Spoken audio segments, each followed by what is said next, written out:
Hello दोस्तों, स्वागत है आपका YouTube channel electronics for you पे। दोस्तों, आज के वीडियो में मैं इलेक्ट्रिकल टेलीमीटर को डिटेल में एक्सप्लेन करूंगा, जिसमें आज के हमारे जो टॉपिक्स है वो है what is electrical telemetry, where is telemetry required. उसके बाद हम ब्लॉक डायग्राम और फंक्शन ऑफ ईच ब्लॉक देखेंगे। तो आइए शुरुआत करते हैं लेक्चर की। सबसे पहला हमारा टॉपिक है व्हाट इज टेलीमेट्रिक सिस्टम। तो देखिए, ये जो टेलीमेट्रिक वर्ड है ये दो अलग अलग वर्ड से बना है, एक है टेली और दूसरा है मेट्रिक।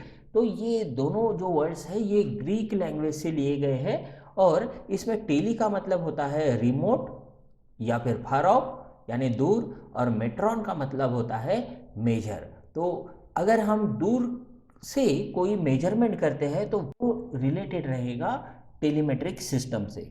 अब हम बात कर रहे हैं इलेक्ट्रिकल टेलीमेट्रिक सिस्टम की। तो ऐसा टेलीमेट्रिक सिस्टम जिसमें हम मेजरमेंट के लिए इलेक्ट्रिकल सिग्नल का इस्तेमाल करेंगे, तो वो हो गया इलेक्ट्रिकल टेलीमेट्रिक। अब ये जो टेलीमेट्री है, it is the measurement of remote variables और क्वांटिटीज। अ फिजिकल वेरिएबल और quantity under measurement is called measurand. तो जो हमें क्वांटिटी मेजर करनी रहती है उसको हम मेजरांड करते हैं, और अगर हम डिस्टेंस से एक रिमोट लोकेशन से मेजरमेंट करेंगे तो वो रहेगा टेलीमेट्री। अब इसके बाद अब देखते हैं कि टेलीमेट्री सिस्टम क्यों रिक्वायर रहती है, यानी इसकी ज़रूरत क्या है। टेलीमेट्री सिस्टम दो मेन रीजंस के लिए हम इस्तेमाल करते हैं। पहला है डिस्टेंस लोकेशन ऑफ द मेजरेंड। अगर मेजर्ड हम जो क्वांटिटी मेजर कर रहे हैं अगर वो डिस्टेंट मेजर लोकेशन पे है, फॉर एग्जांपल देखिए हमारे पास ए करके सिटी है, इसमें अगर हमें टेम्परेचर मेजर करना है और हम अगर बी इस सिटी में है, तो ये हो सकता है ये डिस्टेंस ज़्यादा रहे। ऐसे केस में भी अगर हमें ए का टेम्परेचर मेजर करना है तो ये पॉसिबल है with the help of some telemetry system. तो ये है पहला रीज़न। दूसरा है inaccessibility of the measurand. अगर हम क्वांटिटी को डायरेक्टली एक्सेस नहीं कर सकते तो ऐसे भी केस में हम वहाँ पर रिमोट लोकेशन इस्तेमाल करेंगे फॉर द मेजरमेंट। ये जो टेलीमेट्री सिस्टम है इसमें सबसे पहले हम ट्रांसड्यूसर इस्तेमाल करते हैं, जो कि हम जनरली मेजरमेंट के लिए इस्तेमाल करते हैं। ट्रांसड्यूसर में क्या रहेगा, ट्रांसड्यूसर या फिर सेंसर में ये जो भी क्वांटिटी है उसको सेंस करेगा और इलेक्ट्रिकल सिग्नल में कन्वर्ट कर देगा। अब ये जो इलेक्ट्रिकल सिग्नल है हम फिर with the help of wired और वायरलेस, देखिए वायर का भी इस्तेमाल हो सकता है या फिर वायरलेस कम्युनिकेशन का भी इस्तेमाल हो सकता है। हम कह सकते हैं कि रेडियो वेव्स का इस्तेमाल कर सकते हैं हम ये सिग्नल को ट्रांसमिट करने के लिए। फिर एक लोकेशन से दूसरे लोकेशन पर हम इसको ट्रांसमिट कर देंगे और फिर उससे मेजरमेंट करेंगे। अगर हम रेडियो वेव्स का इस्तेमाल करते हैं तो ऐसे केस में उसको कहा जाता है रेडियो टेलीमेट्री। और अगर यही डिस्टेंस जो है ये शॉर्ट डिस्टेंस रहे और फिर हम रेडियो टेलीमेट्री का इस्तेमाल करेंगे तो उसे हम कहेंगे short range radio telemetry. Next है हमारा ब्लॉक डायग्राम ऑफ टेलीमेट्रिक सिस्टम। देखिए यहाँ पर जो डायग्राम दिया है ये बहुत इजी है समझने के लिए। देखिए जैसे कि हमने कहा है कि हम मेजरमेंट करते हैं एक रिमोट लोकेशन से और एक क्वांटिटी का। तो सबसे पहले एक क्वांटिटी रहेगी और ये रिमोट लोकेशन के लिए हमें ट्रांसमीटर और रिसीवर का पेयर लगेगा। तो ट्रांसमीटर है और रिसीवर है। सबसे पहले जो भी ट्रांसड्यूसर रहेगा ये कुछ इलेक्ट्रिकल सिग्नल में आउटपुट प्रोवाइड करके देगा और फिर हम यूज़ करेंगे सिग्नल कंडीशनर। तो ट्रांसड्यूसर के बाद सिग्नल कंडीशनर, ये हो गया पहला ब्लॉक। सिग्नल कंडीशनर हो गया सेकंड ब्लॉक। ट्रांसमीटर हो गया थर्ड ब्लॉक। ये वायर्ड भी हो सकता है या फिर वायरलेस भी हो सकता है। तो यहाँ पर देखिए सिग्नल ट्रांसमिशन मीडियम, ये वायर या फिर वायरलेस भी रह सकता है। सिग्नल कंडीशनर हमें फिर से ज़रूरत पड़ेगी सिग्नल कंडीशनर की रिसीवर के बाद, और आखिरी में हम इस्तेमाल करेंगे कोई भी एंड डिवाइस जो कि हमें आउटपुट प्रोवाइड करके देगा। तो ये हो गया ब्लॉक डायग्राम। अब देखते हैं वन बाय वन इनके फंक्शन। सबसे पहला जो है ये है ट्रांसड्यूसर और सेंसर। अब ट्रांसड्यूसर और सेंसर का इस्तेमाल यही है कि ये एक फिजिकल क्वांटिटी को कन्वर्ट करेगा इलेक्ट्रिकल क्वांटिटी में, और फिर ये जो इलेक्ट्रिकल क्वांटिटी है हमें सेंड करनी है, इसीलिए हम क्या करेंगे, तो इसको ट्रांसमिट करने के लिए रेडी करेंगे। तो यहाँ पर देखिए दिस क्वांटिटी, ये जो क्वांटिटी रहती है मोस्ट ऑफ द केस में इलेक्ट्रिकल पैरामीटर रह सकता है या फिर इलेक्ट्रिकल सिग्नल। इलेक्ट्रिकल पैरामीटर यानी सिंपली रेजिस्टेंस, इंडक्टेंस और capacitance, that is R, L या फिर सी रह सकता है। इसके अलावा इलेक्ट्रिकल सिग्नल जैसे वोल्टेज सिग्नल या फिर करंट सिग्नल रह सकता है। ट्रांसड्यूसर को का जो इलेक्ट्रिकल सिग्नल रहेगा उसको हम रेडी करते हैं सिग्नल कंडीशनर के लिए। तो यहाँ पर सिग्नल कंडीशनर 1 ब्लॉक है जो इलेक्ट्रिकल सिग्नल को हमारा ट्रांसमीटर है उसके लिए रेडी करेगा सिंपली। तो यहाँ पर ट्रांसमीटर ब्लॉक के रेंज से रेडी करना है, तो ये सिंपली क्या करेगा, तो हो सकता है सिग्नल अगर वीक है तो उसको एम्पलीफाई करेगा, अगर ये सिग्नल वोल्टेज सिग्नल है तो उसको करंट में कन्वर्ट करेगा, या फिर करंट सिग्नल है तो उसको वोल्टेज सिग्नल में कन्वर्ट करेगा। हो सकता है उसका मैग्नीट्यूड अगर ज़्यादा है तो ये कम करेगा, और इसमें फिल्टरिंग का भी एक इम्पॉर्टेंट ऑपरेशन रहेगा। अगर कुछ नॉइस वहाँ पर है तो ये नॉइस भी रिमूव कर देगा। इसके अलावा एनालॉग टू डिजिटल कन्वर्शन भी हो सकता है। तो सिग्नल कंडीशनिंग में वेरियस ऑपरेशंस रहते हैं। इससे रिलेटेड एक वीडियो मैंने ऑलरेडी बनाया है, अगर आपको सिग्नल कंडीशनिंग क्या रहता है वो देखना है तो आप इस लिंक पे जाके देख सकते हैं। नेक्स्ट हमारा जो ब्लॉक है ये है ट्रांसमीटर का। ये जो ट्रांसमीटर रहता है ये क्या, हमारा जो भी इंफॉर्मेशन सिग्नल रहेगा इसको ट्रांसमिट करने के लिए हम इस्तेमाल करते हैं। तो उसमें कुछ चेंजेस करेंगे। यही चेंज जो पहला रहता है वो है मॉड्यूलेशन। बेसिकली क्या रहता है, हम मॉड्यूलेशन इसीलिए इस्तेमाल करते हैं कि अगर हमारा सिग्नल हमें लॉन्गर डिस्टेंस पर ट्रांसमिट करना है तो ऐसे केस में सिंपली वो ट्रांसमिट नहीं कर सकते। तो इसके लिए हमें हाई फ्रीक्वेंसी सिग्नल की रिक्वायरमेंट रहती है जिसको हम कहते हैं कैरियर सिग्नल। और हमारा जो इन्फॉर्मेशन सिग्नल है, हमारे पास जो भी डेटा है वो इन्फॉर्मेशन सिग्नल है, इसको अगर हमें ट्रांसमिट करना है तो हम कैरियर सिग्नल इस्तेमाल करेंगे। और ये जो कैरियर सिग्नल है इसमें अकॉर्डिंग टू हमारा जो इन्फॉर्मेशन सिग्नल है उसमें चेंज होके, और फिर इसी प्रोसेस को हम कहते हैं मॉड्यूलेशन। तो ट्रांसमीटर में एक और एक से ज़्यादा फंक्शन रह सकते हैं।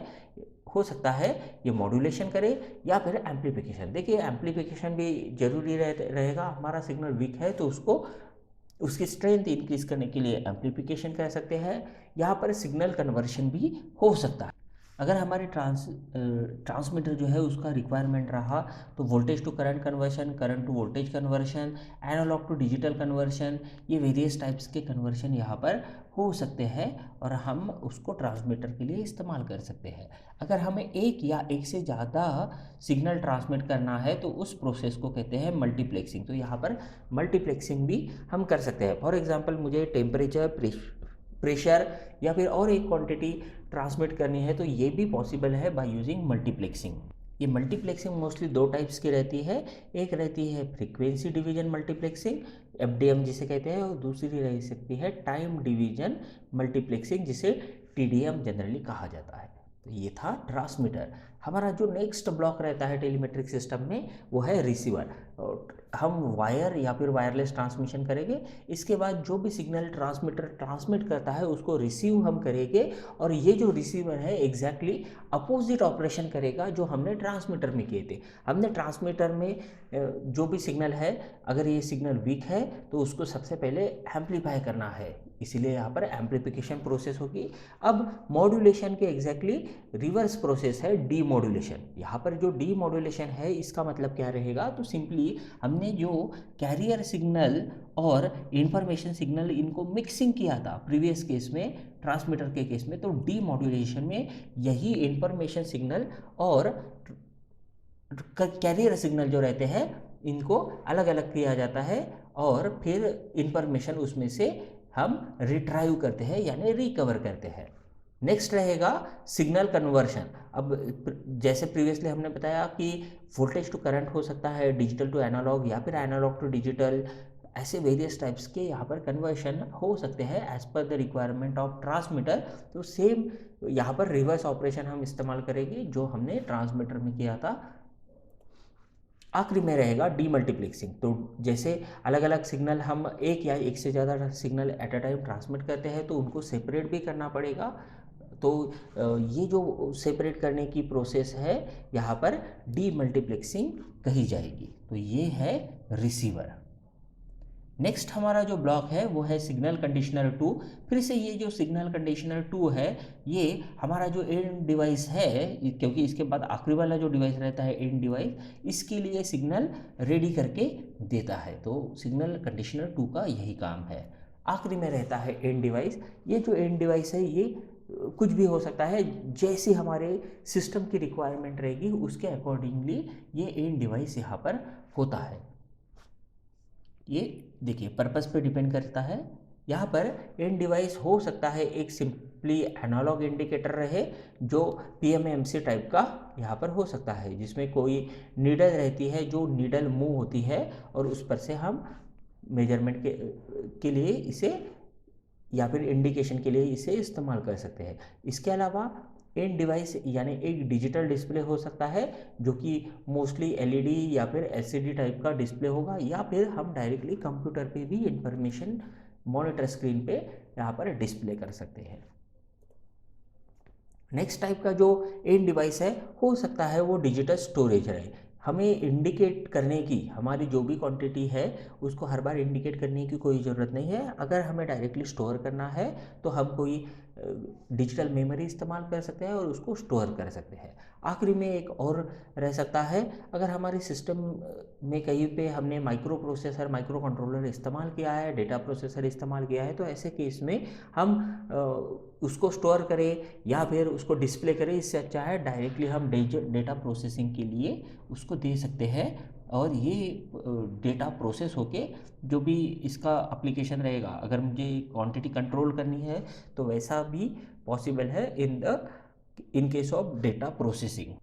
इसके अलावा आखिरी में रह सकता है क्लोज लूप कंट्रोल। इसमें सिंपली क्या है तो देखिए, द एनालॉग और digital output of the signal conditioner 2 representing the value of measurand and may be fed to an automatic controller as a feedback signal. तो इसको डायरेक्टली एक आधे कंट्रोल सिस्टम पे हम लगा सकते हैं और कंट्रोल सिस्टम जो भी रहेगा वो फिर इस जो भी हमारी क्वांटिटी रहेगी उसको कंट्रोल करेगा। तो ये था ओवरऑल हर एक ब्लॉक का डिस्क्रिप्शन जो हमने ब्लॉक्स इस्तेमाल किए हैं टेलीमेट्री सिस्टम में।